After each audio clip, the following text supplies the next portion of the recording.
நண்பர்களுக்கு வணக்கம். மன்னிப்பாயா என் நேசமே பகுதி 4. காலை 9 மணிக்கு அலுவலகம் துவங்கி இருந்தது. ஸ்வீட் பாக்ஸுடன் வந்து சேர்ந்தாள் பிரியா. அங்கு உள்ள அனைவரிடமும் கொடுத்து தன்னை அறிமுகம் செய்து கொண்டாள். இவளின் புன்னகையும் உற்சாகமும் மற்றவர்களையும் தொற்றிக்கொள்ள அந்த நாளை இனிமையாக துவங்கியது போல் இருந்தது அனைவருக்கும்.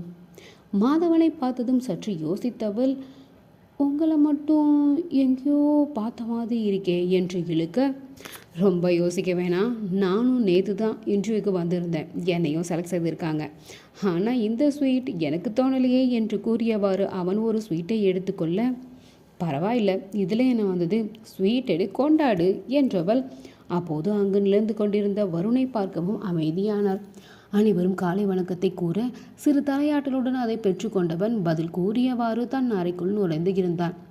சற்று நேரம் பொறுத்து அவனுடைய அறை வாயிலில் அருகே இருந்த கேபினில் இருந்த அவனுடைய பிஏவிடம் சென்று நின்றாள். நான் சாருக்கு ஸ்வீட் கொடுத்துட்டு வரவா ஜில்லுக்கா என்றவளை ஆச்சரிய விழிகளுடன் நிமிர்ந்து பார்த்தவள், என்னது ஜில்லுக்காவா? ஆமாம், உங்கள் பேர் சில்ஃபா தானே, அழகாக ஜில்லுன்னு இருக்கீங்க, உங்கள் ட்ரெஸ் ஸ்டைலு எல்லாமே சூப்பர். அவள் காதலிகை குனிந்தவள், இந்த ஆஃபீஸ்லேயே அட்டகாசமான ஆளுனா அது நீங்கள் தான். அவள் சொல்வதும் உண்மைதான். மற்ற பெண்கள் சுடிதார் சாரி என்று அணைத்து வந்தாலும், சில பேர் பேண்ட் ஷர்ட் அணிந்து வந்தே இருந்தாலும் சரி, ஷில்பாவிடம் சற்று தள்ளியே நிற்க வேணும். என்னதான் பியூட்டி பார்லர் சென்று அழகுபடுத்தினாலும் நடை உடை பாவனை அனைத்தும் சிறந்து விளங்க சிலரால் மட்டுமே முடியும். அது ஷில்பாவிடம் பக்கா பொருத்தமாக இருக்கும். அந்த ஹை ஹீல்ஸை போட்டுட்டு எவ்வளவு அசால்ட்டாக நீங்கள் நடக்கிறீங்க, நானெல்லாம் ட்ரை பண்ணாலே விழுந்து வாரிடுவேன். நீங்கள் எல்லாத்துலேயும் ஜில்லு ஜில்லு கூழு கூழு தான் போங்க என்று முடித்தவள், என்ன ஜில்லு ஜில்லுன்னுட்டு நல்லாவே ஜில்லுன்னு ஐஸ் வச்சுட்டேன் என்று கிண்டல் துணியில் அவள் கூற, உண்மையை சொன்னால் ஒப்புக்க மாட்டேங்கிறீங்களே என்று அவளும் குறிப்பிட, சரி இப்போ என்ன, உனக்கு என்ன வேணும் என்று சமாதான குரலில் அவள் கேட்க, சாருக்கு போயிட்டு ஸ்வீட் கொடுத்துட்டு வரானே, பர்மிஷன் தரீங்களா என்று முகம் சுருக்கி கொஞ்சல் பார்வையுடன் அவள் கேட்க, மென்னகை புரிந்தபோலும், இரு கேட்டுட்டு சொல்கிறேன் என்று அங்கு இருந்த ஒரு ஃபைலை எடுத்துக்கொண்டு அந்த அரைக்கதவை மெல்ல தட்டிவிட்டு உள்ளே நுழைந்தாள். சில மணித்துளிகள் சென்றிருக்க இவள் அந்த கதவையே ஆர்வத்துடன் பார்த்தபடி நின்றிருந்தாள். அவளை அதிக நேரம் காக்க வைக்காமல் வெளியே வந்தவள், சார் கூப்பிடுறாங்க போ என்றதோடு நில்லாமல், எல்லார்கிட்டையும் பேசுகிற மாதிரி பலன்னு பேசக்கூடாது, சிக்குன்னு பேசிட்டு டக்குன்னு ஓடிவா என்று சிறுபிள்ளையை கண்டிப்பது போல் அவள் கூற வேகமாக தலையாட்டி விட்டு உள்ளே சென்றாள். புன்மருளுடன் குட் மார்னிங் சார் என்றபடி உள்ளே சென்றவளை சிறு தலையசைப்புடன் வரவேற்றவன் அவள் நீட்டிய ஸ்வீட்டை எடுத்துக்கொண்டு, தேங்க்ஸ் சார் என்று இவள் கூற, எதுக்குமா ஸ்வீட் எடுத்ததுக்கா? கொடுத்ததுக்கு நான் தானே தேங்க்ஸ் சொல்லணும். அதுக்கு இல்லை சார், இவ்வளவு பேரில் என்ன செலக்ட் செய்ததுக்கு நன்றி. ஹோ, ஜாபில் திறமையை காட்டுமா என்று கூற, நிச்சயமா சார் என்றபடி வெளியேறியவள் தன் இருக்கையில் சென்று அமர்ந்தாள். சிறிது நேரத்தில் அவள் அருகில் வந்து நின்றாள் ஒரு பெண். தன் பெயர் சௌமியா என்று அறிமுகம் செய்தவள் அவள் செய்ய வேண்டிய வேலைகள் என்னவென்று எடுத்துரைத்தாள். அனைத்தையும் கவனமாக கேட்டபடி இவள் தலையை ஆட்டியபடி இருக்க, சரி இன்னைக்கு இதை மட்டும் பாருங்கள், ஏதாவது டவுட்னா என்னை கூப்பிடுங்க, நாளிலிருந்து உங்கள் வேலையை துவங்கலாம், ஆல் த பெஸ்ட் என்று கூறிவிட்டு அகன்றாள். அனைத்தையும் கேட்டுக்கொண்டவளோ சிறிது நேரம் கண்களை மூடி மனதை ஒருநிலைப்படுத்திவிட்டு வேலையை துவங்கி இருந்தாள். அடுத்த சில மணித்துளிகள் அதில் அவள் ஒன்றிவிட அந்த அறை முழுவதும் இருந்த அமைதி உடைப்பட மீண்டும் அங்கு அனைவரும் குட் மார்னிங் என்று உரைக்க நிமிர்ந்து பார்த்தவள் கண்களை அகல விரிந்தன.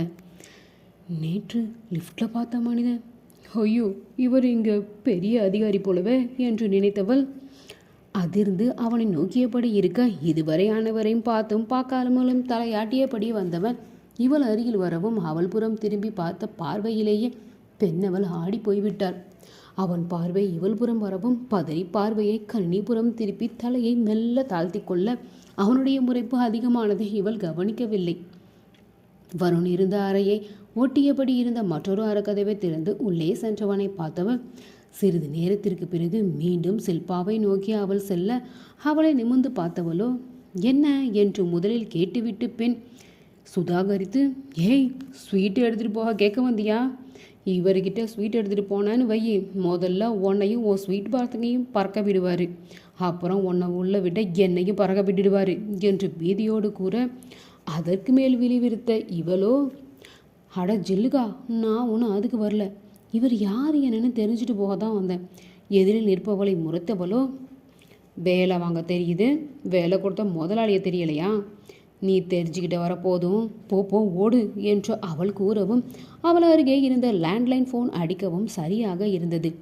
உடனே அதை எடுத்தவள், sir, okay sir, okay sir என்று வைத்தவள், ஏய் சார் ஒன்று தான் கூப்பிட்றாங்க, உள்ளே போ என்று கூற, என்னையா என்று கேட்டவள், வேகமாக போ, இல்லை அதுக்கும் திட்டு விழும் என்று கூறிவிட, சரி என்று தலையாட்டியவள் வேகமாக நகர நினைத்தும் கால்கள் என்னவோ ஒன்றோடு ஒன்று பின்னுவது போல் நினைக்க, மெல்லவே சென்று அரைக்கதவை தட்டிவிட்டு அவன் அனுமதிக்கவும் உள்ளே நுழைந்தாள். அடிமேல் அடி வைத்து டேபிள் அருகே செல்ல அவன் பார்வை அவளை அளந்தபடி இருந்தது. பார்வையிலேயே ஃபயர்னா இதுதானோ என்று நினைத்தவள், குட் மார்னிங் சார் என்று இழுக்க, ஏன் குட்டுக்கும் மார்னிங்கும் நடுவில் இவ்வளோ கேப்? நேற்று என்னமோ 4வது மாடி வரதுக்குள்ளே 400 வார்த்தை பேசி முடிச்சியே. எது அந்த 4 வார்த்தை பேசினதா என நினைக்க மட்டுமே இவளால் முடிந்தது. இவள் பேசாமல் அமைதியாக நிற்க, இங்கே என்ன சுதந்திர தினமாக கொண்டாடுறாங்க? எல்லாத்துக்கும் ஸ்வீட் கொடுத்துட்டு வர. இது ஆஃபீஸ், உனக்கு கொடுக்குற வேலையை மட்டும் பாரு. தேவையில்லாத வேலையெல்லாம் பார்க்காத. ஜஸ்ட் டெம்பரவரி தான் இப்போதைக்கு உன்னோட ஜாப். ஏதாவது ஒரு சின்ன தப்புனா கூட உன்னை வெளியே வீசிடுவேன். இன்னும் ஏன் நின்றுகிட்டே இருக்க? கெட் அவுட் என்று அவன் முடிக்கத்தான் தாமதம். புது பெண் போல அடிமேல் அடி வைத்து உள்ளே நுழைந்தவள் அவன் சொன்ன வார்த்தையில், ஓகே சார், தேங்க்ஸ் சார் என்று மின்னல் வேகத்தில் அவ்விடம் விட்டு வெளியேறினாள்.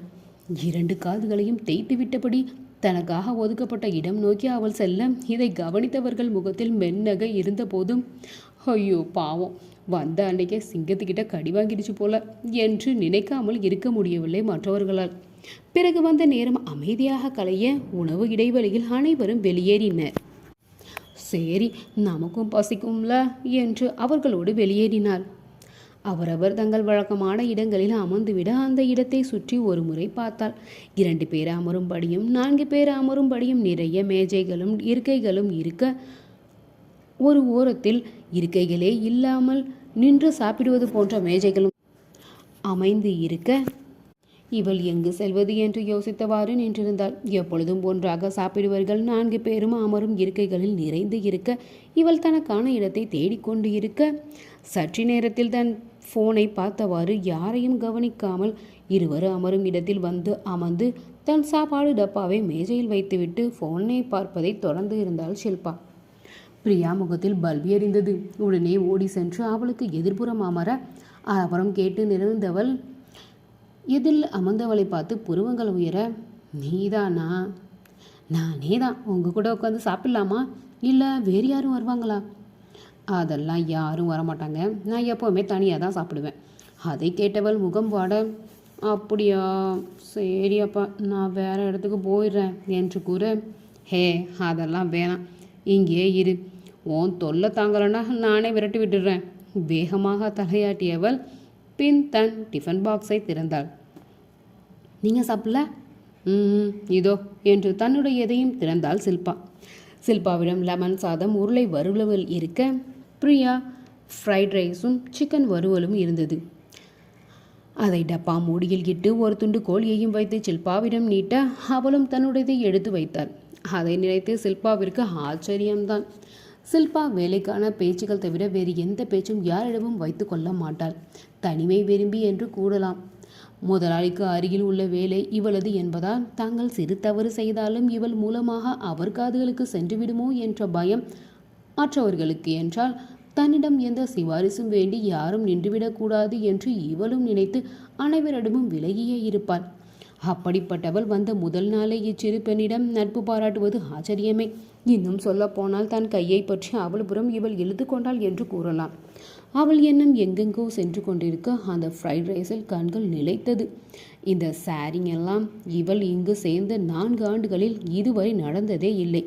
எனவே முதல் முறையாக அடுத்தவருடைய உணவு கிடைத்திருக்கிறது என்று நினைத்தபடி அந்த மூடியை கையில் எடுத்தவள் ஒரு வாய் உணவை உள்ளே வைக்க அவள் புருவங்கள் உயர்ந்தது. இந்த சிக்கன் வறுவலை அடுத்து எடுத்து உண்ண நாக்கின் சுவை அரும்புகள் சப்பு கொட்டியது. அதை காலி செய்து விட்டே கீழே வைத்தவள் எதிரில் உள்ளவளை பார்க்க தன் உணவில் கவனமாக அவள் இருந்தாள். இந்த கதை உங்களுக்கு பிடிச்சிருந்தா தொடர்ந்து கேட்டுட்டே இருங்க.